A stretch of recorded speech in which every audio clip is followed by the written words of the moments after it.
ഞാൻ ഇന്ന് തയ്യാറാക്കുന്നത് ഈ കർക്കിടക മാസമൊക്കെ അല്ലേ, നമുക്ക് കാൽമുട്ട് വേദന, കൈമുട്ട് വേദന, അതിനൊക്കെ ആശ്വാസമായിട്ടുള്ള ഒരു എണ്ണയാണ്. അതിന് നമ്മുടെ കൃഷ്ണ തുളസി ഇലയാണ് കൂടുതലും നല്ലത്. കൃഷ്ണ തുളസി ഇല ഞാനൊരു 50 ഗ്രാം നല്ല വെളിച്ചെണ്ണ എടുത്തിട്ടുണ്ട്. പിന്നെ ഇത് പച്ചക്കർപ്പൂരം. ഇത്രയും വെച്ചുകൊണ്ട് നമുക്കൊരു എണ്ണ തയ്യാറാക്കാം. ഒരു പാത്രം വെച്ചിട്ടുണ്ട്, അതിൽ ഈ വെളിച്ചെണ്ണ ഒഴിക്കാം. വെളിച്ചെണ്ണ നല്ലതുപോലെ ചൂടായി വരുമ്പോൾ കൃഷ്ണ തുളസി ഇല എടുത്തിടാം. ഇനി നമുക്ക് ഈ തുളസി ഇല ഇടാം. ഇത് നല്ലതുപോലെ മൂത്ത് വരണം.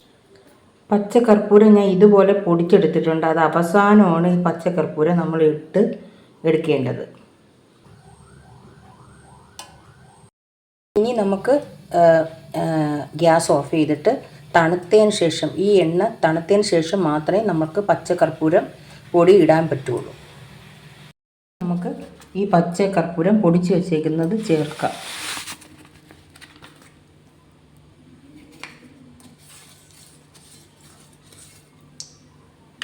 ഇത് ഒരു അരിപ്പിൽ അരിച്ച് എടുക്കാം.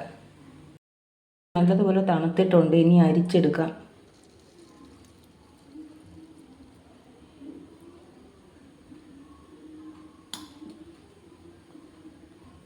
ഇത്ര കിട്ടിയിട്ടുണ്ട്. എൻ്റെ ഒരു കൂട്ടുകാരിയാണ് എനിക്കിത് പറഞ്ഞു തന്ന. അവൾക്ക് മുട്ടുവേദന വന്നപ്പോൾ അവൾ ഇതുപോലെ ചെയ്തെന്ന് പറഞ്ഞ്. നമ്മളിത് ഒരു 1, 2, 3 ദിവസമൊന്നുമല്ല, നമ്മളത് തുടർച്ചയായിട്ട് ചെയ്യുമ്പോഴേ നമുക്ക് അത് ഏതൊരു എണ്ണയായാലും അങ്ങനെയാണ്. അപ്പോൾ അതുപോലെ ചെയ്യുക. ഇപ്പം ഇത് തണുത്ത് വെച്ചേക്കുകയാണല്ലോ. ഇനി ഇത് നമ്മൾ ഉപയോഗിക്കാൻ എടുക്കുമ്പോൾ അതിൽ നിന്ന് കുറച്ച് എണ്ണ ഇതേപോലത്തെ ഒരു തവിയിൽ ഒഴിച്ചിട്ട് ചെറുതായിട്ട് ഗ്യാസിൽ വെച്ച് ചൂടാക്കി, ചെറുതായിട്ട് മാത്രം ചൂടാക്കിയിട്ടേ നമ്മൾ മുട്ടിലോ കയ്യിലോ എവിടെയാണ് വേദനയുള്ള അവിടെ തേക്കേണ്ടത്. ഇതുപോലെ എല്ലാവരും ചെയ്ത് നോക്കണം. ഈ കർക്കിടക മാസത്തിൽ ഇതേപോലെ ചെയ്യുന്നത് നല്ലതാണ്. എപ്പോഴും വേണമെങ്കിലും ഇതുപോലെ ചെയ്യാം. അതുപോലെ തന്നെ